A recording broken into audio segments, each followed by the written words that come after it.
ரம்புக்கிளையை புரட்டி போட்ட ஒரு பேரழிவு. தனது அம்மாவை, அப்பாவை, சகோதரத்தை, ஏன் ஒட்டுமொத்த குடும்பத்தையும் இழந்து நிற்கும் ரம்புக்கிள மக்கள்.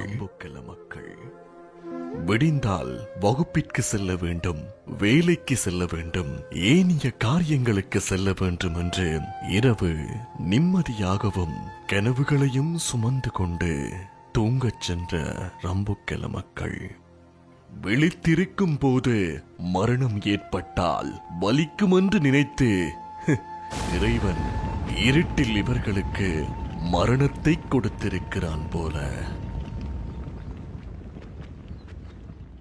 அருகில் இருக்கும் ஊர் மக்களுக்கு அபாய எச்சரிக்கை கொடுக்கப்பட்டிருந்த போது அவர்கள் பாவம் என நினைத்து இறைவனிடம் பிரார்த்தனை செய்த மக்கள், அவர்களுக்கு அப்போது தெரியவில்லை மரணிக்கப் போவது நாங்கள்தான் என்று. ஊடெல்லாம் கட்டிக்கு சாமான் திழுத்து கொடுத்தோம். அவங்க வீட்டுல 9 பேரும் போய் சேர்ந்தோம். எங்களுக்கு இனி வேலைக்கு ரொம்ப கொலைய அறவாசி அழிஞ்சு போயிருச்சு. எங்களுக்கு வேலை செய்யறதுக்கு மக்களும் இல்லை, மனுஷ மக்களும் இல்லை, யாருமே எங்களுக்கு கிடையாது. ரொம்ப கொலை நம்பித்தான் நாங்கள் வர்றோம் வேலைக்கு. இந்த ரொம்ப கொலையே இல்லை, அழிஞ்சிருச்சு. இந்த ரொம்ப கொலை மக்கள் இருக்கும் மக்களுக்கு யார் சரி பார்த்து உதவி செஞ்சு கொடுங்க.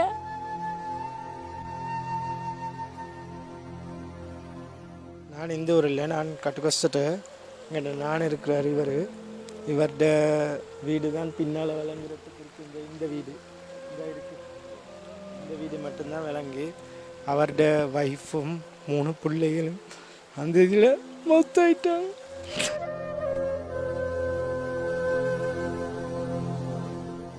சரியாக நள்ளிரவு 12:30 3 விமானங்கள் ஒன்றாக தரையிறக்கப்பட்டால் வெறும் சத்தத்தை போல பாரிய சத்தம் கண்ணிமைக்கும் நேரத்தில் அந்த கிராமத்தில் உள்ள 35 வீடுகளும் மண்ணுக்குள் புதையண்டு போனது.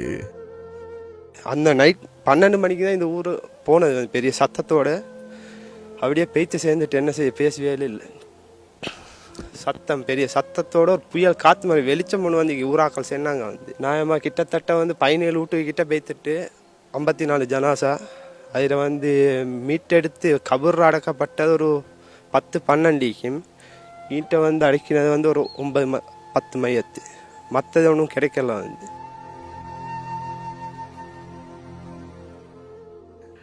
என்ன நடந்தது என பதறி அடித்து தேடியோடிய மக்களுக்கு இறுதியில் மண்ணை மட்டுமே பார்க்க கிடைத்தது. தரம் 11 படிக்கக்கூடிய ஒரு பிள்ளட ஒரு டைரி. அதில் பாருங்க, ரம்புக்கல்லன்னு சொல்லிட்டு பேரை எழுதியிருக்கா. ஆனால் அதை பார்க்கக்கூடிய கொடுப்பன அந்த ஊரே இல்லாமல் போயிருக்கு. சந்தோஷமாக எல்லோரும் ஒன்றாக வாழ்ந்த வீடுகள், ஒன்றாக சாப்பிட்ட அந்த நிமிடங்கள், அன்பை பரிமாறிக்கொன்ற அந்த ஆசை நிமிடங்கள், விளையாடி தெரிந்த வீட்டின் முன்புறம் தான் வாழ்ந்த வீடே தனக்கு இறுதிக்குழியாக அமையும் என்று யாரும் எண்ணியிருக்க மாட்டார்கள். சரியான கவலையா இருக்குது.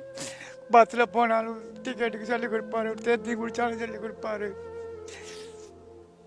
எல்லாரும் வாசனைம்பாங்க.